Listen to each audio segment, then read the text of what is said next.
Yeah, David Newton, ESPN.com. I wanted to David, how ask you you, doing? welcome first. I wanted to ask you what made this job attractive? And secondly, what were your thoughts coming to an organization that had fired three head coaches in 5 years? Hey, I thought it was all over.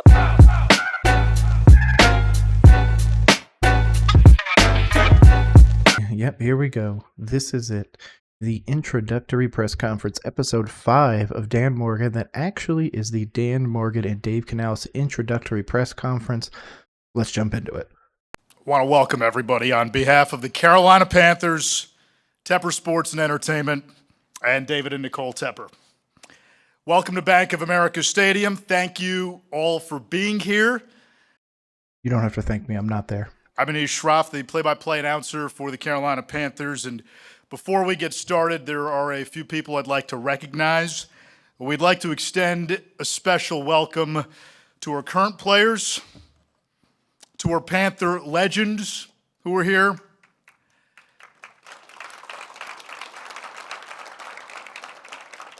all of our honored guests, members of the media, and those of you who are tuning in and watching. We are here today to share how the Carolina Panthers are moving forward.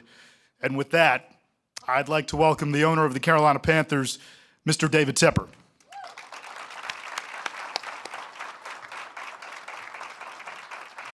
Excuse me real quick.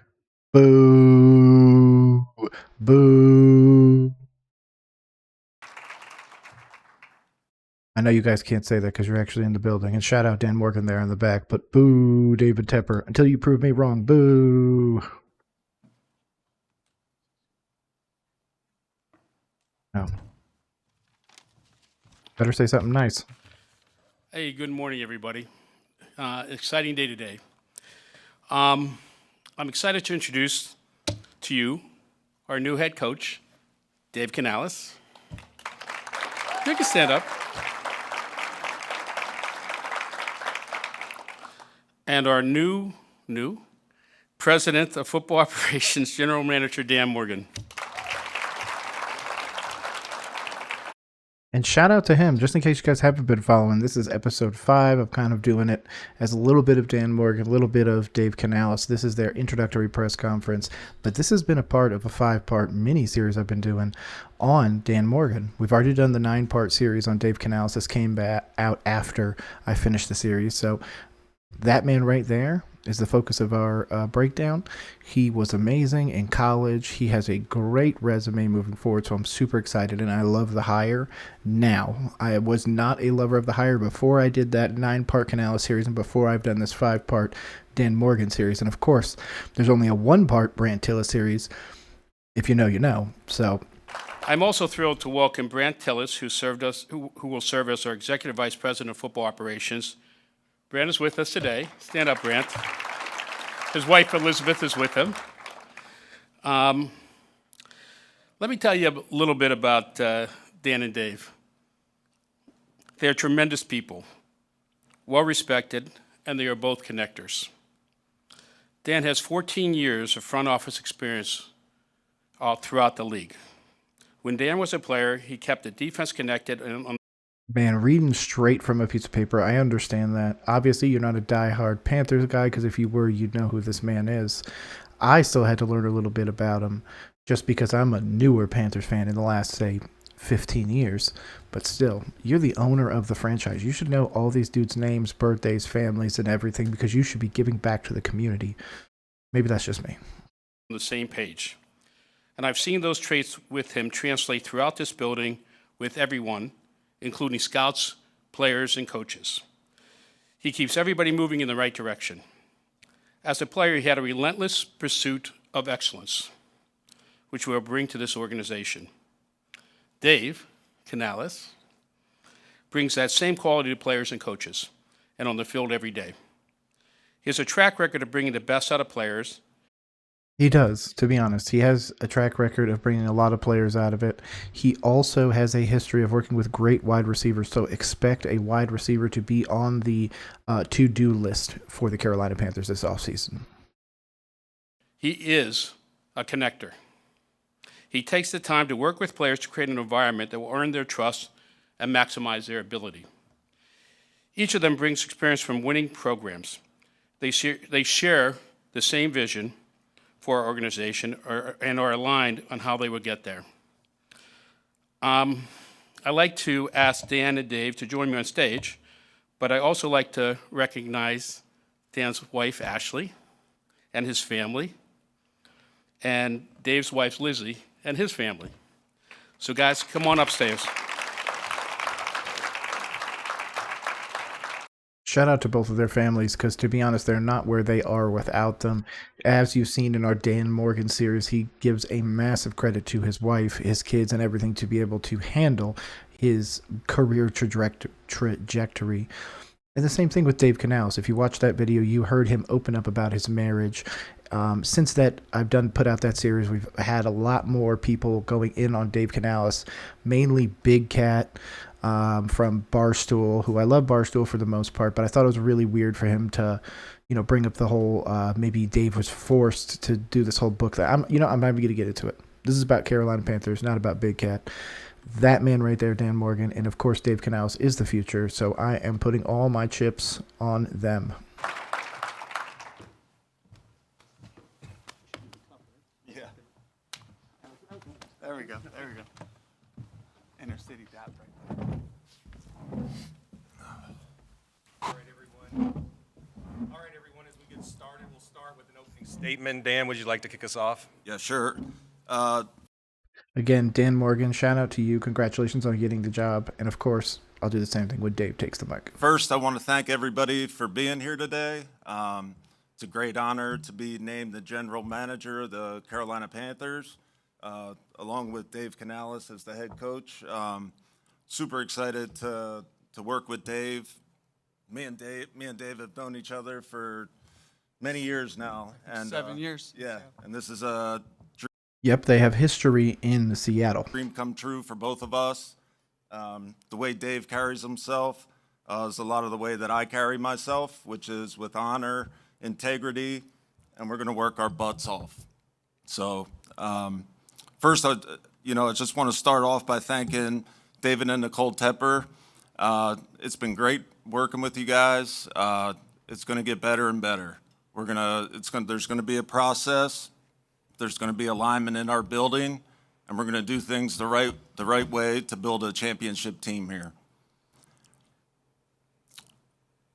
And obviously, it's a great honor to be named the GM of the Carolina Panthers after playing here 7 years with greats like Mike Rucker.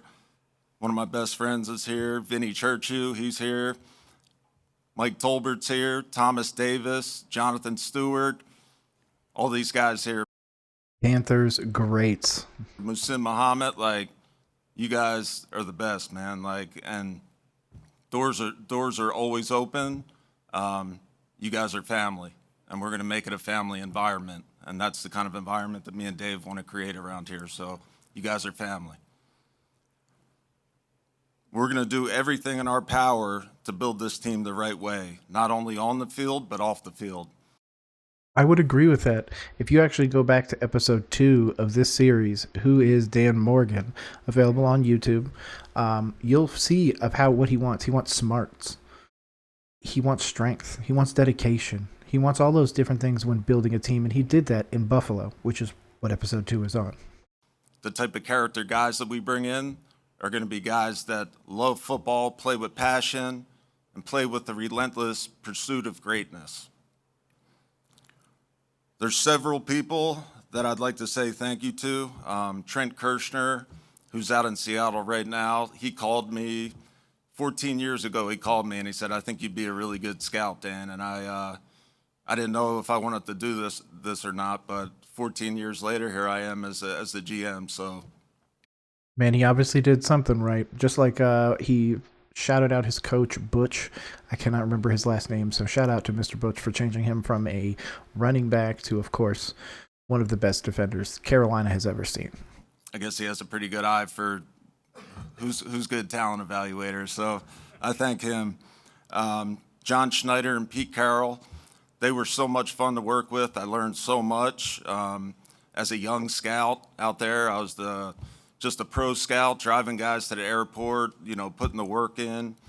And John and Pete were just so great to work under. And, to be able to, for me and Dave, to be able to learn under them is just, you can't get that experience anywhere. So I want to thank them. Brandon Bean, Joe Shane, and Sean McDermott, who I worked with in Buffalo. Again, learning from great mentors, people that know football, people that know how to put an organization together. Again, I can't thank them enough for everything they've done, and they've continued to help me to this day. So shout out to them. I'm super excited. You guys helped create what will hopefully be one of the best general managers in the league that my Carolina Panthers get to benefit from. So thank you for that. Terry and Kim Pagola with the Buffalo Bills. Can't thank them enough for welcoming me in and my family in. They're the best. Just great people, just like Mr. and Mrs. Tepper. There's some great ownership in this league. Scott Fitter, I want to thank him for bringing me back to Carolina and giving me this opportunity. Scott's one of my great friends, and I thank him. And that is one of the things that was widely reported, and one of the things that I did not love. I'm going to be 100% honest.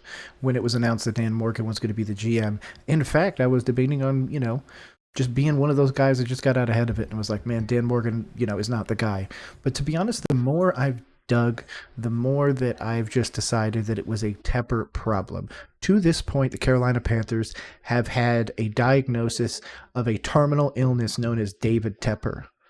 Now, obviously, we've got some new doctors in there. We've got Dave Canales. We've got Dan Morgan. We've got some more pieces in there as well coming in with a few of their other coaches, one of which is Mr. Harold, which we will do a breakdown on him as well. But we are just trying to cure the previous issue that we had, which is David Tepper. So hopefully he is the remedy to this and actually removes himself from the situation and allows these guys to do their job. Him for everything that he's done for me. All of the Seahawks and Bills players, I want to thank them because let's tell it how it is. All the sacrifices those players have had and the hard work and the dedication, we wouldn't be where we were if it wasn't for the players. The players are what make this game. And I just want to thank everyone involved, player-wise, for being great and, just kind of developing the relationships with them. I'd obviously like to thank my family, my wife Ashley, my daughter Lexi, my son Brady, and my youngest Callie. I love you guys so much, and I wouldn't be able to do this without you guys. All the hard work, all the dedication, all the sacrifice, Dad being at work and maybe missing some games. But I thank you guys, and I love you guys so much. To my parents, I want to thank them for instilling the values in me, honor, integrity, hard work, dedication, all those things that I carry with me to this day. And I just want to thank them for always being there for me. I want to pass it off to Dave. Oops, sorry about that. One of the things that hasn't been touched on yet, and I'm going to say it here with a massive grain of salt, okay? Dave Canales and Brad Idzik are two coaches, including Coach Harold, that are open in their faith, very devout Christian and everything like that. That's great. Dan Morgan, from what I've seen, hasn't really said a whole lot about it. So that's an interesting thing. I was very curious to see if the Carolina Panthers was going to go full Bible Belt kind of thing and really get a bunch of guys in there, because we've already heard from Canales that his wife is going to lead prayer circles and all that other stuff. So is that community going to come around in a different way? Normally it's just directly around football, but we're going to have a lot of people involved in the organization that are going to be involved off of the field and other things, obviously their faith in Jesus Christ. So I'm expecting Canales to go up there and thank them, of course, with the trials and tribulations he's gone through with his family, to of course thank them. But that's just something to keep in the back of my head, is how many of these coaches openly reference that and stuff like that. And how does that translate long term? Does that create a more together team, or does that maybe hurt down the road? I'm not sure. But I'm very, very excited because, again, both of these men so far have instilled quite a bit of confidence through the breakdown videos that I've been able to put out for you guys. So, Thanks, Dan. Morning. good morning, Dave. And again, congratulations on becoming head coach of the Carolina Panthers. You worked real hard to get here, bud, and I appreciate you being here. Just what a moment of gratitude. What a moment of just thankfulness. You know, I can, in the room this big, and of course for everyone who's watching, I think we can all kind of think about the people who believed in us first, who gave us our first opportunity to show who we are, to express ourselves. And so first I want to thank David and Nicole for giving me this opportunity. This is a dream of a lifetime that Lizzie and I have had. That goes back 20 years, and really, the last 10 years really honing this opportunity to get in front of an ownership and to sell a vision of who we can become. It's in my DNA. It's a part of who I am, and for allowing me to be me and recognizing that. So I want to thank you, Christy, as well, just throughout the process. It was, I learned so much just in those couple of days, just how to interact and how to try to just keep the focus on the things that are important and feeling what your vision is for this team and feeling that alignment that's happening with Dan and I to fit right into that. I'm just really appreciative there. I would agree with that. I love the face that got paused here. Might end up being the thumbnail. We'll see. But one of the things that I said in all of the videos for my Who is Dave Canales series, again, 9-part mini-series over on YouTube, is that he always was prepared. He always seemed ready. Carolina Panthers came prepared was the little thing that I was going to say. But, that's who he is. So any hesitation in his voice is going to be a little weird, just given what we've seen previously. He literally comes up there and just delivers hit after hit after hit. So just those little hesitation moments are interesting. Of course, obviously, newly promoted role, so give him some time to grow. I got to thank the Bucs organization for believing in me, giving me a shot. Yeah, and shout out to the Bucs, Dave, for the wide receiver coach, the running back coach, you. I mean, there's going to be a bunch of people that we poach from them. So shout out to Tampa. I was in Seattle for 13 years, but I get my first offensive coordinator opportunity way on the other side of the country. And so my family, Lizzie and the kids moved out last April. I didn't quite make it to my 1-year anniversary there, which would have been February 18th.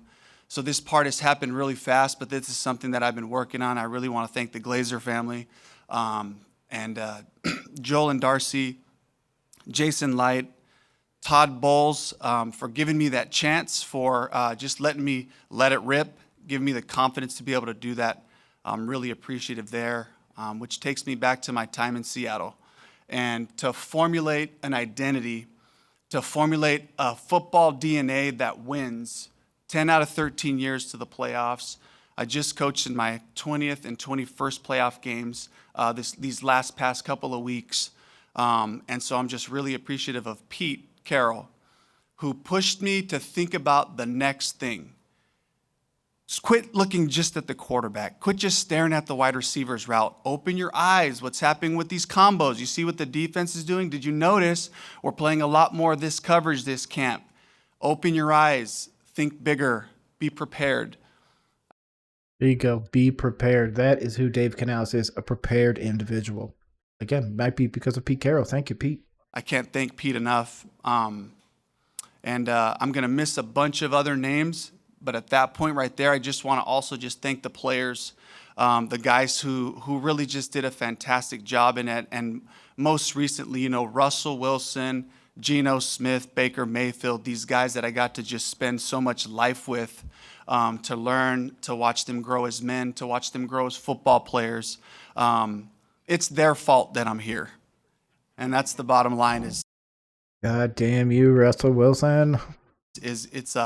It's about the players. My family, just growing up in a family who's just a family of dreamers and self-starters in Carson, California, the Canales family, and then my extended family, the Hendersons, my wife's family, who we moved to in Seattle. We're with them for 13 years. How they walked the hard days, the frustrating days in the profession, the frustrating and hard days in our marriage and our family, walking alongside of us, and just their undying support, prayers. All of my family members and friends that have been supportive over the years. my kids, Ashby, Ben, B, Mai, Amaya, who lend their dad to this profession for 6 months at a time. But we fight for each other. We fight for windows. We fight to connect, to listen to each other and to grow together. And finally, my wife, Lizzie. Shout out to her, man. She has been through a lot with this dude. Again, if you watched our Who is Dave Canales series, he went through a bunch of different things. Drinking, cheating, apparently. Ended up writing a book in 2022 with his wife. She has been with him, been through the situation, and has come through a stronger person, a stronger woman, a stronger mother, and of course a great support system for this guy right here, because he's going to need it, man. He's going to need it. Our division is hard, but shout out to her. Shout out to Miss Lizzie.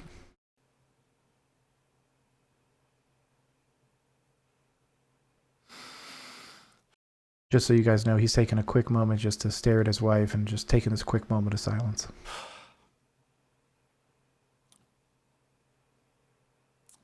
It's really her fault. 20 years ago, I'm the head JV coach at Carson High School.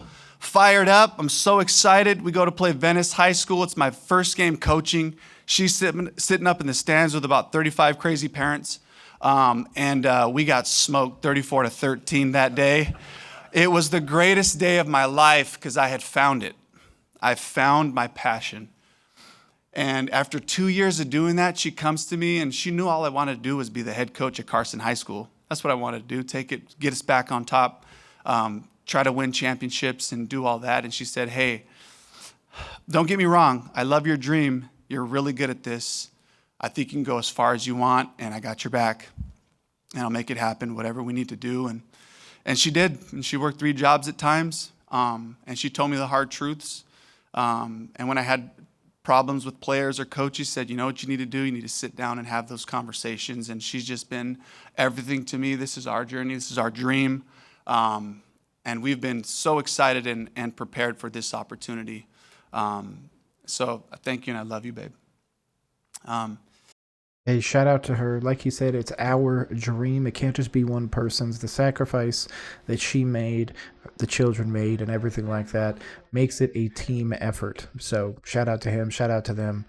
I can only imagine what you've gone through over the years, and I'm sad you never got to bring Carson High School a championship. But hey, man, maybe you'll retire one day in your 60s and decide, hey, I got a few more years. Might as well go get that chip now. So that's just kind of the journey, how I got here. Started off with the dream in high school, and that turned into junior college. And at El Camino College, I learned the spread pass game from a man named John Featherstone, rest in peace. And that's where I met Pete Carroll. And Pete gave me an opportunity to come along with him. I spent 14 formative, amazing years. I don't know if you've heard the saying, see a little, see a lot. Well, if you can sit at that same porch, you'll watch the world go by. Watch the NFL world come through, the trends, the changes, the players, the generations of players, how to communicate, all happen in one place, in one city. For me, just was a recipe for forming a really solid identity and a belief in a way to win. And I was able to, fortunately, take that to Tampa last year and to show what can happen. Not what can't we do, but what can we do? Who are our guys? And how do we build an offense around these people? And I'm excited to be able to do that here with the whole team, to find our strengths, make them second nature, to find our weaknesses and work them into strengths.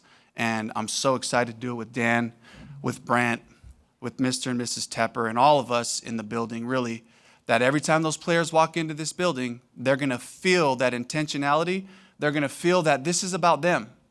This is about building a place for them to thrive. And so I'm excited to be here and to do this with you, Dan. hell yeah. I know he's a Christian guy, but hell yeah, Dave. This is what we need. We need the juice. You bring it.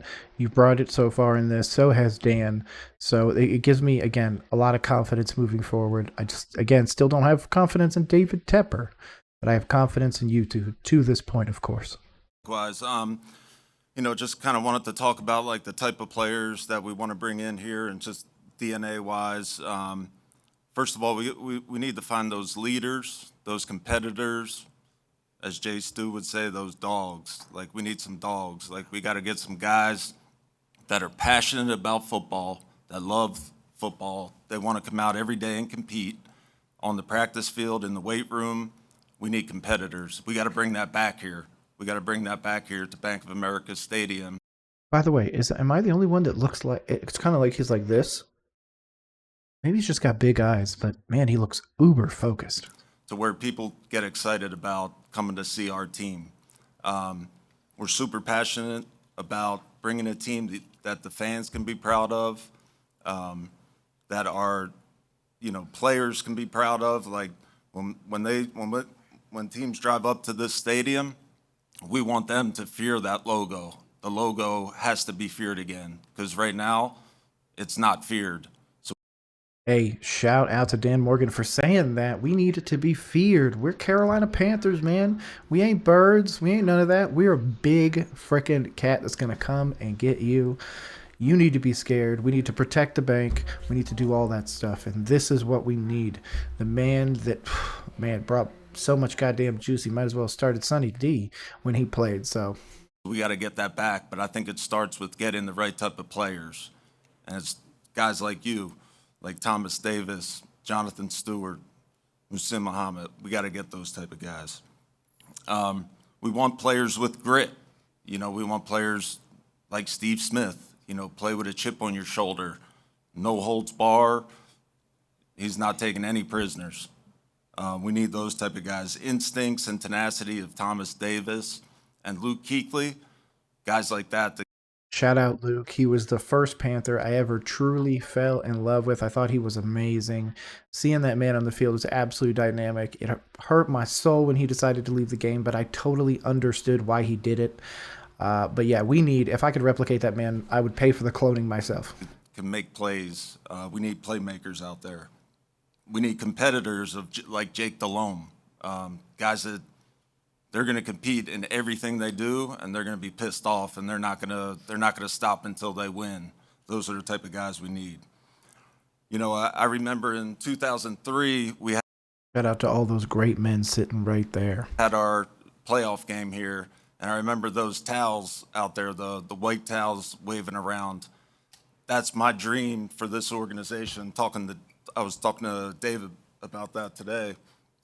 And we need to get that back, that excitement back here. And that's our goal, is to roll up our sleeves, work hard, and find those type of players that are going to help us get back to home playoff games and winning. And that's what we want to be about here. Mm-hmm. And for me, So far, I'm sold. Absolutely sold. The marriage and the connection of it with Dan and I is just to create an environment that's set up that our players have every resource at their disposal, that they come in here and they got a plan for their body, they got a plan for their mind, they got a plan for their whole person as they walk in, and that this building stops everything when our players come in and say, how can I help you? How can I serve you? We also need to have a plan for their stomachs, too. We need to step up our food game. We are in Carolina.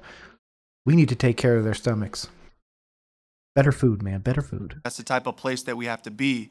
It definitely speaks to the coaching staff being developmentally minded. I don't care about what we can't do. What can we do? Who are these players that we have? And how are we going to maximize those strengths on a daily basis?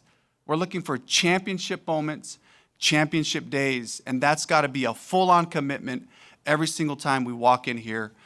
So for me, it's about building that culture, building our language, making sure that we're using specific language. There's going to be a bunch of buzzwords being thrown around. I don't like synonyms. We all speak the same language, and we're heading in the same direction with that alignment that we talk about. And I'm so excited to create that culture. Culture is what you celebrate. Culture is also what you condemn, and you say, this is a horrible looking play. Look what happened right here, guys. Boo this man, please, somebody. And then boo, boo. At the same time, finding great opportunities from practice, from games to celebrate it. That's how you create culture, and I'm really excited to be able to do that. The next piece of it is we got to get our football right. Let's just make it about the football. There's no storylines. There's no agendas. It's about Not anymore, to be honest. Obviously, we had the whole Stroud, Bryce Young thing before, but there's nothing we can do about it now. We just have to move forwards with what we have. Good football. We got to play good football on both sides of the ball, be willing to look at it truthfully and improve, and take the next step and improve and capitalize on these moments to just see that growth and watch what it takes us. If we go after it every single day for a really long time, and for my players, I always say, guys, just get better the next day. Do that for about 10 years and look back and see where you went, see where you got. And for me, if it was this simple, how do we do that? It's our football philosophy here. It's all about the ball. We got to be crazy about getting the ball on defense. We got to be raking at the quarterback's elbow when we're sacking the quarterback. Every tackle has got to be an opportunity to get this ball back. Offensively, everything we do, from the protection calls all the way to how we carry it, to our receivers transitioning in the quarterback, the decisions, all is about taking care of the ball. I agree, but we also need the offense to be consistent. We need our number one pick quarterback to throw more than 2,800 yards, 12 touchdowns, and 11 picks. We need our number one pick quarterback to throw more than 65%. We need it closer to 70. He is unable at times to escape, obviously because the O-line had issues in the past, but our priority should be to get him offensive weapons and protect him. Obviously, the run game is going to take time. I think we're going to commit we are going to stay committed to Miles Sanders and Chuba Hubbard, of course. But I expect that offensive line to get a massive upgrade, or I expect us to do something just bananas on the outside. Of course, I would love a T. Higgins. Of course, I would love a Devontae Adams. Of course, I'd love an OBJ or all these other great guys. I would love a Justin Jefferson. Is that realistically going to happen? No. We'll end up with somebody else. But I'm hoping those guys are able to fit into the system, believe, and like he said, all push in the same direction from now on. +1 equals 82% win. That's a historical number. If we can just be one turnover better than our opponent, look what we can do. We'll set ourselves up for success. And that's, if I can make it that simple, what if I told you in the wild card round that the quarterbacks and teams that didn't turn it over won the game? It was as simple as that. We ain't even talking X's and O's and what the style and philosophy of our offense or defense is. If we make it about the ball, we can go as far as we want to and put ourselves in a position to be a championship team. With that, I think we're going to open it up to questions for the... Okay, so he says if you don't turn the ball over, we win games. Okay, so let's look at Bryce Young. I'm going to pull up the stats real quick. I'm not going to put them on the screen just to make it easier. He turned over the ball in the Jags game, week 17. We lost that. Turned it over in the Bucs game. We lost that. Turned it over in the Cowboys game. We lost that. Turned it over 3 times in the Colts game. We lost that. Turned it over 2 times in the Lions game. We lost that. 2 times against the Falcons. We lost that. So 100% corrected and verified. Every time Bryce Young turns over the ball, we lose. Media? Yeah, we'll open it for questions. So if you would. And ironically, the other side, our 2 wins come in times where he didn't turn the ball over. Please raise your hand, and we have microphones that we'll pass around. And as we call on you, or we'll pass to you, so please raise your hand. We'll get you the mics. Introduce yourself with your name, your affiliation, and we'll go from there. So our first question will come from Steve Reed, followed by Carla Gephardt. Hey guys, Steve Reed from the Associated Press. Dave, Hi, Steve. certainly welcome to Charlotte, and Dan, congratulations on your promotion. I think you guys answered all our questions in your preamble there. But listen, I think fans want to know. It's been 6 years since this team, been to the playoffs. It's been 8 since they've won a playoff game. What do you feel like is the blueprint to get there? And secondly, maybe most importantly, how long do you think it'll take? As a Panthers fan and somebody who just, again, follows sports as a whole, it's my passion. It's going to be, again, like I said before, offensive line and getting him weapons. The defense was all right. If we end up retaining Evero long term, that's great. He's going to get job offers next year, so we will be looking for another DC in the future. So if we get a DC, or if we retain him as DC, I would go and get an assistant DC that's going to be able to quickly move into that position, and I'd be really grooming him for that because Evero is going to get an opportunity in the future. It just is kind of when. This is probably his last year with the Panthers if he returns. I think it's about alignment and process. We got to have processes in place, and we got to be aligned in our building, and we're all moving towards the same direction. That is probably a reference to the Athletic article. The Athletic article that came out previously called The Hunger Games in Carolina, where the owner, we'll just say, might have been involved in some things that have been described as a coup, mainly by me. Okay, so obviously if you want that, I've got some videos on it. I'm not going to talk it here, but I'm just glad that we're hopefully, genuinely, 100% from the top, which is the main focus here, down. Because the only person that wasn't pushing in the right direction to start was the guy at the top. And that's towards a championship. So, to put it simply, I think that we just have to, we got to roll our sleeves up and we got to get to work. And we got to find the type of players that we want to infuse into our locker room, into our building, get winners in this building. My timeline's today. How can we win today? Let's have a great interaction here. Let's start talking about what football you can expect out of us. And so today, this looks like a win for me, and that's just the way I think, just approaching every single day. It's 1st and 10. I got a new set of downs. My whole call sheet's at my disposal, and got a bunch of fantastic people to go to work with today. It looks like putting a great staff together for me right now. It looks like getting with Dan, looking at this roster, and really coming up with an airtight plan for who we want to become. Paying Brian Burns. Carla Gebhardt of Fox Charlotte. My question's for Dave. You mentioned your experience with quarterbacks. I want to know how that experience might help continue to develop Bryce Young in his second year. Attention to the details, first and foremost. It all starts off with relationship. Bryce and I just getting to know each other. I want him to know that I have his best interest at heart. I want him to be the best possible version of himself. That's the same approach that I've taken since I've been coaching positions in the NFL.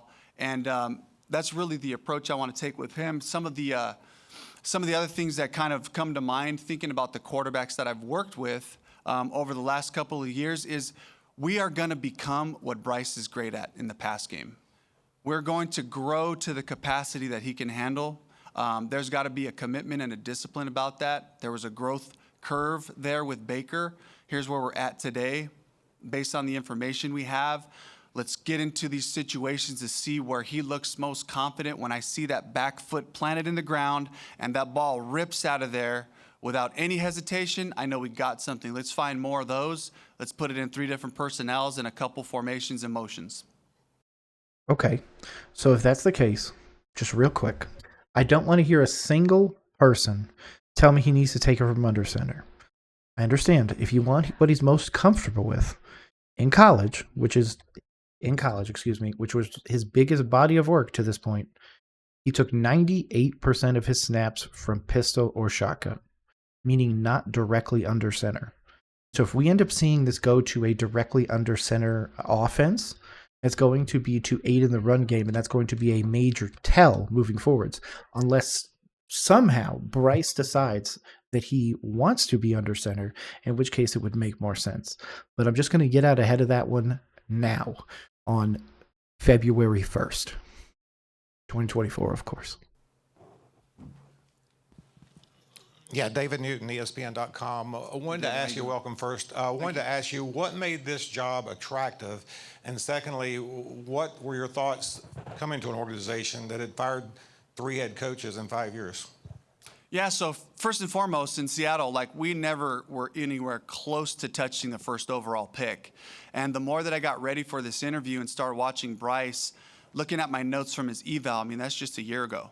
We're evaluating him as a player, as a person, and with all the information that we could, I just got more and more fired up about the opportunity to have this amazing talent. And he's the guy. He's the right guy that we all talk about when we have that quarterback, that franchise, face of the franchise type of player. And that got me really excited. And then just on top of that, I played against the Panthers twice, and the job that E.J. Evero did with the defense was really hard to deal with. Great sound football, playing hard, some great players in some spots, and just the whole thing coming together. And then as I got to, Dan and I have some history. So then I thought, shoot, if you look at some of the successful organizations, there's a dynamic relationship between the head coach and the GM. And then, of course, as I've gotten to meet the Teppers, too, to feel their competitive nature, their passion for what they want here, what they want to see when they come out to the practice field, and just kind of knowing I can be that without faking anything, without having to make something up. I just felt more and more like this was going to be a great home, and I was really hoping, as they were sorting through the names, that I would come out as one of the top candidates. That's good. He could just be his genuine self. Of course, Dan Morgan being there helps out. I think that he's bringing the juice. Like I said, like everybody said, he's very prepared. He's very happy to be there. He's very energetic. And that's kind of what we're looking for right now with Carolina. Obviously, there was the narrative, like stated before, that firing coaches is going to dissuade coaches from going there, which we, to be honest, have seen. We don't have Ben Johnson. We don't have a Mike McDonald. We don't have a Vrabel. We don't even have a Bill Belichick. We didn't even interview him. So there was a certain level of like, I'm not looking for this type of coach. I'm looking for a young, energetic, offensive coach. So Dave Canales fit that bill. About coming to an organization that has fired 3 coaches in 5 years? Oh, I don't think that way. I'm talking about today. I want to win today. And so Yeah, so he's the one guy that's going to look past it. So that's why you went with Dave Canales, because he doesn't care that you were firing people before. You gave him a multi-year, I forget how many millions of dollars, so he's going to take it. I mean, I wouldn't blame him. There's only 32 of these jobs. I understand that's the argument. Somebody was going to get it. I'm glad it wasn't Dan Quinn, but... For me, coming into the situation, same like Tampa is like, I want to look at what we have, what can we do, not what can't we do, and that's just my mentality. Hey guys, Scott Fowler, Charlotte Observer. I've got one for Dan and one for Dave. Dan, for yourself, I just wondered if you can talk about, you said you need, more dogs, more good players. What that looks like specifically, like where you think this team is lacking and where you want to build it. And then Dave, I just wonder if you could talk specifically about, as a play caller, what you try to do, because you sound very passionate about that, and deep balls, all that stuff. Yeah, I think when you talk about building the roster, Scott, I think it starts with competitors, guys that are passionate about football. We want to draft guys and sign guys in free agency that are passionate about football, that love football. We have a lot of guys in the locker room right now that love football and are passionate, but we need to get more. And, the dog part of it, we need guys that are hungry to go out there and inflict pain on their opponents. We need guys' toughness. We need physicality. We need those type of things. I mean, just to put it plainly, we haven't had enough of that, and that's going to be our DNA, to where when people drive up to Bank of America Stadium, they know they're in for a dogfight. So that's what we want to create here. And this sounds reminiscent of Detroit. A lot of people were giving Dan Morgan the Dan Campbell treatment, being like he wants the grit and everything. And obviously, that's exactly what he's echoing here. So this is positive moving forwards. I want to defend the bank. I want people to be scared to come to Carolina. We are Panthers after all, so. Play calling, just thought process there. Like, we ended up becoming us. That's one of the things I was really proud of, is just kind of looking at like what run game fits us best. What's the best thing for Chuba? What's the best pass game for Bryce? With the different pieces that we have on the offensive side, we were able to find an identity. It's interesting real quick that he references Chuba Hubbard and not Miles Sanders. So something to think about. And how to do that and win down the stretch, to put ourselves in position to play good football and beat a really good team in the wild card round and give the Lions a run for their money there. That's a really good team, a great environment and challenge for us there. And there were a couple games that got pretty hot there, and this is my first time around, so I'm really excited to see the growth there too. Some people in the building that we have who have done it at a high level for a long time, Jim Caldwell being one of those, who's just got an eye for offense, an eye for this whole organizational piece. And I'm excited for my growth in the second year as calling plays. And the mentality is, what are they giving us today? and just having that variety, having the marriage of the run and pass, things that start off the same but end up being different. To have those nuances in plays and utilize my staff so I can have good information on game day. Dave, are there particular things you recall about Dan as a By the way, real quick, perfect answer. He did come in there and they kicked the crap out of the Eagles, so that says something. But again, they have Mike Evans, they have Chris Godwin, they had Rashad White, pretty good O-line, Tristan Wirfs, all those guys. Defense, again, another shining light on the Bucs for the last few years, especially when they had Brady. Everybody on that defensive side. I can't even get into the amount of names, mainly Winfield. But young scout in Seattle? okay, sorry, had a little bit of an issue there. Things that start off the same but end up being different, to have those nuances. Some people in the building that we have who have done it at a high level for a long time, Jim Caldwell being one of those, who's just got an eye for offense, an eye for this whole organizational piece. And I'm excited for my growth in the second year as calling plays. And the mentality is, what are they giving us today?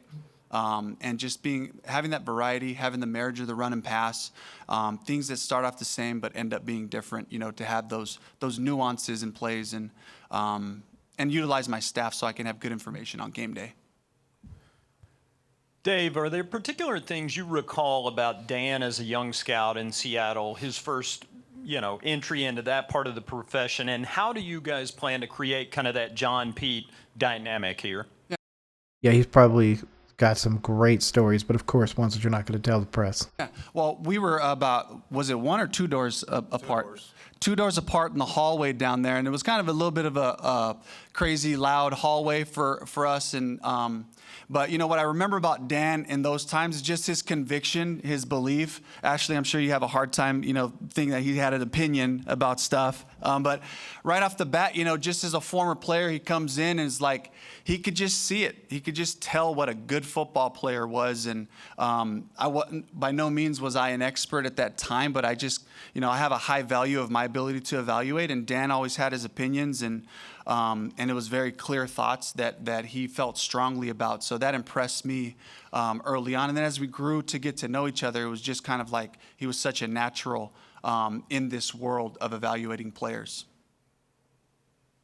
Man, big praise coming for him. Dan Morgan came from praise from literally tons of people. I mean, Florio, Peter King, Rich Eisen have all given him, flowers for it. So the fact that they are all wanting to push in the right direction and the same direction is amazing. Thanks, man.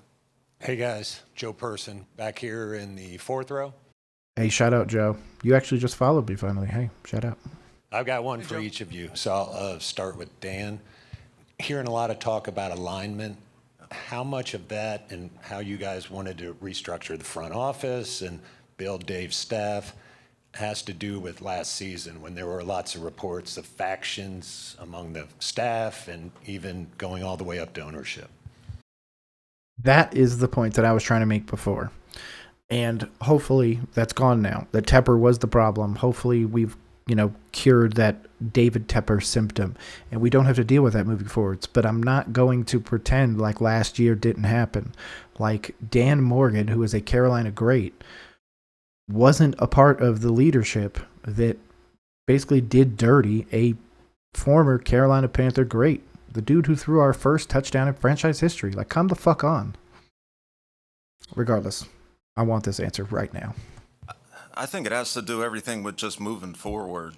And, we're not looking back, we're looking ahead. We all want to be aligned, the business side, the football side, the locker room, the weight room, everybody on the same page, same mission, same vision. That's what I'm talking about when I talk about alignment. The whole building has to be on the same page. If we want to win, we all have to be on the same page. And we got to be communicating every day. We got to know the building inside out, and we all have to be aligned, plain and simple.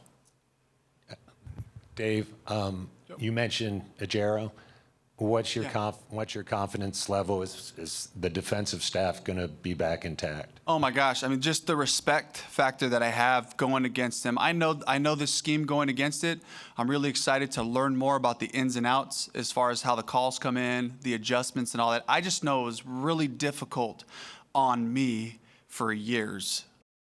This does kind of lend credence that Evero will stay, because I haven't seen anything that says he's going to leave, and obviously he didn't get the Seattle or the Washington gig, so. Whether it was in Seattle going against the Rams in that family, or this year just going against EJ twice. So, and this is really important for me, especially as a first-time head coach who's like, I'm here to make sure we get our football right, especially on the offensive side, that we have that continuity with the players, with EJ, you know, just being able to have the mentality that I saw that was really challenging to play against.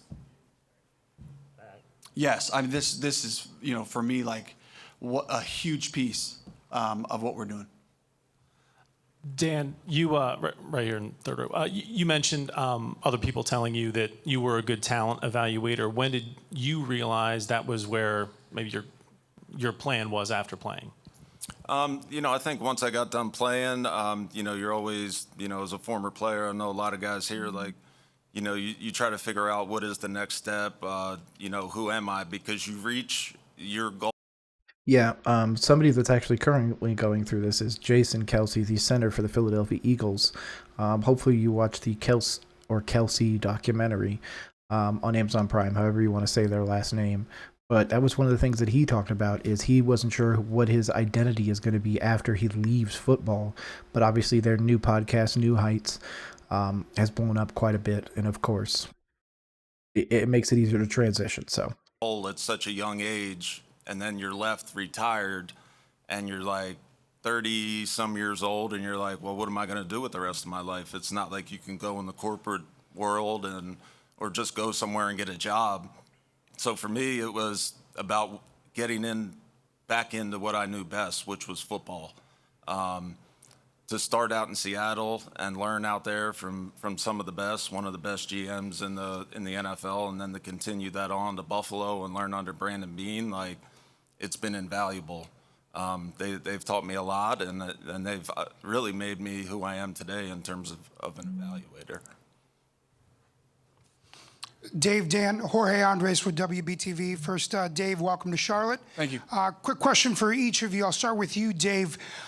You mentioned a little bit of analytics when you went into talking about the plus 182% for a win. We all obviously know the turnaround that Russ, Gino, and Baker have done. How do you plan to implement those resources and those analytics when analyzing Bryce's trajectory and the potential that he could be? You know, I haven't really gotten fully into the details on that. of course not. You literally just got here. Take your time. This is just a preliminary question. Of course, they're going to throw out and try and get whatever they can. So, I watched a good amount of Bryce going into the interview process, but right now I'm going back through the games, kind of looking at the story of the season, you know, and the critical and pivotal moments in those games. the story of the season needs to be found out from Diana Rossini and Joe Person. Shout out to both of them. Obviously, Joe had his question earlier. So, you know, speaking about a specific plan there, you know, there's a bunch of critical variables. You know, I don't want to get too much into the football philosophy at this point, but just know, like, it starts with the ball for me. There's a way to win games in the NFL. It's defense, it's run game. It's an explosive pass game that comes off of that run game. And then in the pass game, it's getting that ball out in 2-7 or less. That's a critical deal for me. It's been a really important number for us in Seattle. And being able to just track that for decision making, for route timing, the protection and all that, it all kind of fits into this really good brand of football that is complementary as we go through the season. Dan, this one is for you. Bringing Dave in and having the conversations to bring Dave in. He's currently the only head coach of Mexican descent. It's no secret that the Carolinas and the Charlotte area has the largest Mexican demographic in this part. Very interesting. I didn't know that. Talk me through that thought process of that representation for a large fan base that is quickly growing year by year as well. I think first of all, you know, diversity is a big part of what we do here with the Carolina Panthers. You know, Dave just happened to be, you know, Mexican, you know, American, and, you know, also a really good coach and a really qualified coach. So I'm really happy that he's here with us, and you know, we're really blessed to have him. That's the right answer, Dan Morgan. That's the right one. Guys, Brett Jensen with WBT Radio over. There you go. There you go. Dave, this is for you. In terms of, you've worked with short quarterbacks in the past, successful with Russell Wilson, successful with Baker Mayfield, and you also had a very tall quarterback with Geno Smith. Is there a special way to coach shorter quarterbacks under 6 feet, as opposed to a taller quarterback? I think there are certain challenges. I'm not going to go and tell the whole NFC South what those advantages are. I think that's kind of a proprietary deal that we're going to own here. But I will say that there are just certain things you can do to help. There are ways to find what that quarterback's comfortable seeing. You got a guy like Drew Brees, who's about my height, which is still short in terms of a 6'7" tackle. You know, so whether you're 5'11" or whether you're 6'1", you can't really see over any of the linemen. So there's an approach to it. And at the end of the day, you know, it's about decision making and just kind of making sure that we can have as many of our 5 eligibles available for the quarterback from a visual standpoint. Guys, Kyle Bailey, WFNZ, back right.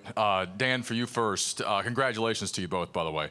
You mentioned Brant Tillis. Seems rather significant to be bringing over a guy who's been a part of multiple Super Bowls and 6 straight conference championship trips. What impact do you envision him having and your working relationship? What does that look like? And then for you, Dave, you know, a lot of guys in your position, after just a year of calling plays, successfully albeit, might decide, hey, 1 more season, you know, 2 more seasons before I'm ready to run my own operation. How did you know personally that now was the time for you to become a head coach, or was it as simple as this was your only offer? You know, I think having Brand here, you know, it's really a blessing for us to have somebody with the knowledge that he has, how smart he is, how good of a person he is. To be able to work with him every day and collaborate and talk about the roster and kind of fit all the pieces of the puzzle together, and to have Brand, you know, kind of work side to side with him, that's invaluable. So I'm super excited that he's here, and I can't wait until he takes all these coaches' contracts off my plate too, because I've been having to do that before he got here. So I'm ready to hand that off to you now, Brant. He's been crushing it too, by the way. Yeah. So for me, this is a dream come true. I think the part that I kind of feel a little bit compelled to say is I'm 42 years old. My wife and I have been together for 20 years. I spent 14 amazing years with an incredible, one of the greatest football coaches of all time in Pete Carroll.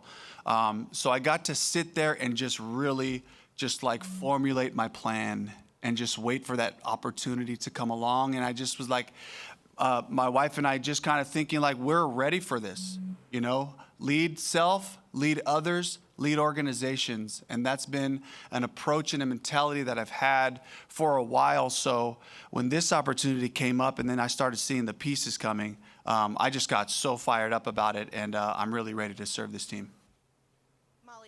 7:30 The Game, ESPN Charlotte. You talked about that alignment. I guess in terms of the alignment, even the power structure, what does that look like between ownership, front office, and coaching staff? Before he starts, 2 things I want to add. One, they call it the 4 horsemen of the NFL: owner, GM, head coach, quarterback. They all seem to be pushing in the same direction now, at least. And the other thing I want to touch on is just, you know, where Dave came from. Dave came from that great coaching tree, like you said, with Pete Carroll. He learned from a true professional in the front office and everything out there in Seattle as well. So for him to finally make the transition is great. It also means that hopefully he can come here, he can buy property, he can stay in Charlotte for hopefully a long time. Obviously, if the owner gives him time to develop, because I don't think that 1 year is enough to develop anybody, let alone 11 games. So I think it's going to be a strong bond. It's going to be a daily communication between the front office, between ownership, between the head coach, and it's just alignment on the roster. It's alignment on just everyday thinking, like, what are we about? What's the vision? Are we doing the best things to reach that vision and that mission every single day?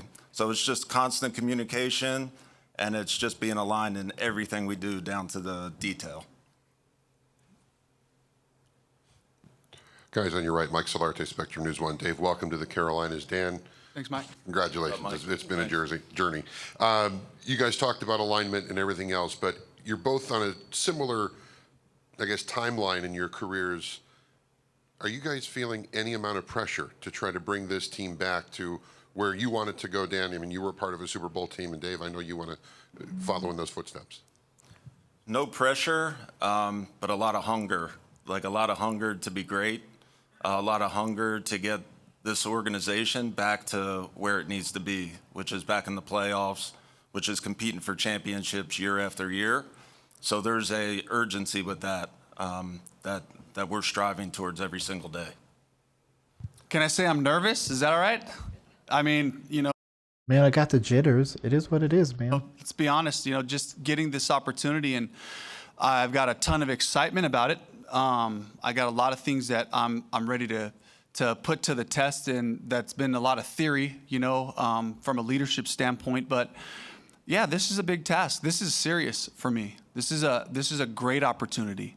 And so I don't take that lightly, but at the same time, like Dan just hit, like I'm fired up about it. And I love a great challenge. And I didn't shy away from the Tampa job. And there was a lot of people that kind of looked at that and thought, like, what are you thinking? You got a great situation with Geno in Seattle. And I just was like, I'm going to bet on us. And I'm going to look at what we do have and see if I can make the most. It's about maximizing. Somebody ran into me and was like, you guys really overachieved. And I just hate that term.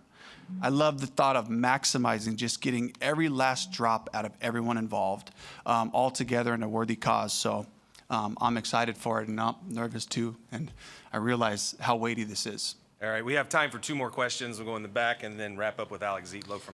I think that's good. Just admit it, man. Everybody feels pressure. It's a part of life. If you say you've never felt pressure, it's because you've never been challenged. He's willing to accept the challenge, meet it head first with Dan Morgan, with Brant Tillis, and I'm super excited for that. Mike Lissette, Fox Charlotte. Dan, at the moment, you guys do not have a first-round draft pick. How high is it on the to-do list to get one? It's not really high. I mean, we have the 33rd pick, which, is essentially a late first-round pick. We're just going to draft good players. And, hopefully at 33, I think there'll be a good player there. If we choose to move back, if we choose to move up, that's to be seen. But we're going to plan, we're going to have a plan, and we're going to execute on that plan. So that's interesting. Obviously, he's not giving anything away already, but there has already been speculation that Burns is going to get shopped, which I've continued to say. If Brian Burns is not a Carolina Panther, my Panther fandom is suspended for the entirety of that football year. So if it's done now, I'm suspended for all of 2024. I will talk about the Carolina Panthers, but they will no longer be my team. They will need to earn that back. Hello, to your right. Alex Zietlow with the Charlotte Observer. Dave, welcome. Dan, again, thank you so much for taking the time. Dave, you have shown that you are enthusiastic online and are willing to engage with the fan base on social media. When did that start? Is that going to continue? And why do you think that's important? I think what's important to me is that we all grow to have a relationship.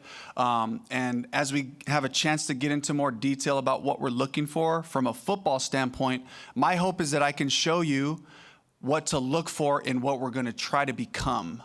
From a philosophical standpoint, of course, the whys and the hows, that's going to be depending on what our players are. My hope is that if I put this out there and I say this is who we're going to be, that we're able to have this relationship where, like, you keep me accountable on this. You said we're going to play this brand of football. You guys are crazy about the ball.